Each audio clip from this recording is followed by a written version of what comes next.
ഞാൻ ദീപ. ഇത് ഞാൻ ഇന്നലെ ചെയ്ത ഒരു ഷോളിൻ്റെ സ്കാലപ്പിംഗ് ആണ് കാണിക്കുന്നത്. അപ്പോൾ സാധാരണ ഞാൻ ഷോൾ സ്കാലപ്പ് ചെയ്യാൻ നേരത്ത് ഇങ്ങനെ സ്കാലപ്പിംഗ് മാർക്കൊക്കെ വരച്ചിട്ട് താഴെ ഒന്നെങ്കിൽ ന്യൂസ് പേപ്പർ അല്ലെങ്കിൽ നമ്മൾ സ്റ്റെബിലൈസർ ഉണ്ട്, എംബ്രോയിഡറി ചെയ്യുമ്പോൾ യൂസ് ചെയ്യുന്ന പേപ്പറുണ്ട്, അത് വെച്ചിട്ടാണ് ഞാൻ ചെയ്തുകൊണ്ടിരുന്നത്. പക്ഷേ അതിങ്ങനെ തെന്നി തെന്നി പോകുമ്പോൾ നമുക്ക് ബുദ്ധിമുട്ട് തയ്ക്കുന്ന സമയത്തൊക്കെ. പിന്നെ അത് ഓരോ പ്രാവശ്യം ഇങ്ങനെ കീറി കീറി പോയിട്ട് വീട് മൊത്തം എന്തുവാണ് പേപ്പറായിരിക്കും. അപ്പോൾ കുറേ അധികം റീൽസിലും വീഡിയോസിലും ഒക്കെ വേറൊരു ഐഡിയ കണ്ടു. അപ്പോൾ അതൊന്ന് പരീക്ഷിക്കാമെന്ന് കരുതി.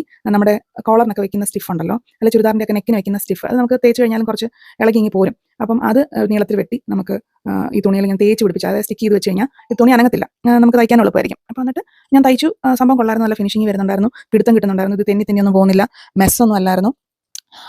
പക്ഷേ പ്രശ്നം എന്താ പറ്റിയെന്ന് വെച്ച് കഴിഞ്ഞാൽ, ഇത് എല്ലാം തയ്ച്ച് കഴിഞ്ഞാൽ നമുക്കിതിനി അതിൻ്റെ മുകളിൽ സോൾഡറിങ് ആനൊക്കെ വെച്ച് സ്കാലപ്പ് ചെയ്യാം, വെട്ടിക്കളയണമല്ലോ. അത് ചെയ്യാൻ പറ്റുന്നില്ല, കാരണം ഈ സ്റ്റിഫ് വെച്ചത് പെട്ടെന്ന് അങ്ങോട്ട് ഇളകി പോകുന്നില്ല. അത് നമ്മൾ പിടിച്ച് വലിക്കുമ്പോഴത്തേക്ക് എന്താണെന്ന് വെച്ച് കഴിഞ്ഞാൽ അത് അവിടെ തന്നെ തുണിയിൽ നിന്ന് പോരുന്നുണ്ടെങ്കിൽ നമ്മുടെ സ്റ്റിച്ചിൽ നിന്ന് പോരുന്നില്ല, ചെറുതായിട്ട് ഇങ്ങനെ അവിടെ തന്നെ പിടിച്ചിരിക്കുമായിരുന്നേ.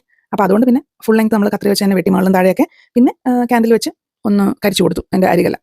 അപ്പോൾ ഇതാണ് അതിൻ്റെ ഫൈനൽ ലുക്ക് എന്ന് പറയുന്നത്. ഇനി ഇതിനകത്ത് കുറച്ച് പണിയും കൂടെ ചെയ്യാനുണ്ട്, എങ്കിലും നിലവിൽ ഇതാണ് ഇതിൻ്റെ ഫൈനൽ ലുക്ക്. അപ്പോൾ ഇനി അടുത്ത തവണ എനിക്ക് തോന്നുന്നു എംബ്രോയിഡറിയുടെ സ്റ്റിഫ് അല്ലെങ്കിൽ എംബ്രോയിഡറിയുടെ പേപ്പറുണ്ട്, സ്റ്റെബിലൈസർ ഉണ്ട്, അത് വെച്ച് തന്നെ ചെയ്യുന്നതായിരിക്കും കുറച്ചും കൂടെ ബെറ്റർ എന്ന് തോന്നും. കുറച്ചും കൂടെ പെട്ടെന്ന് തീരും. ഇത് വെട്ടാനിരുന്നതും പിന്നെ ക്യാൻഡിലിൽ അത് കരിക്കാനിരിക്കുന്നതും കുറച്ച് ടൈം കൺസ്യൂമിംഗ് ആയിരുന്നു. അല്ലെങ്കിൽ ഇത് ടൈം കൺസ്യൂമിംഗ് ആയിട്ടുള്ളൊരു പരിപാടിയാണ്. അപ്പോൾ നിങ്ങൾക്ക് ഈ വീഡിയോ ഇഷ്ടപ്പെടുന്ന അടുത്ത വീഡിയോ നമുക്ക് കാണാം.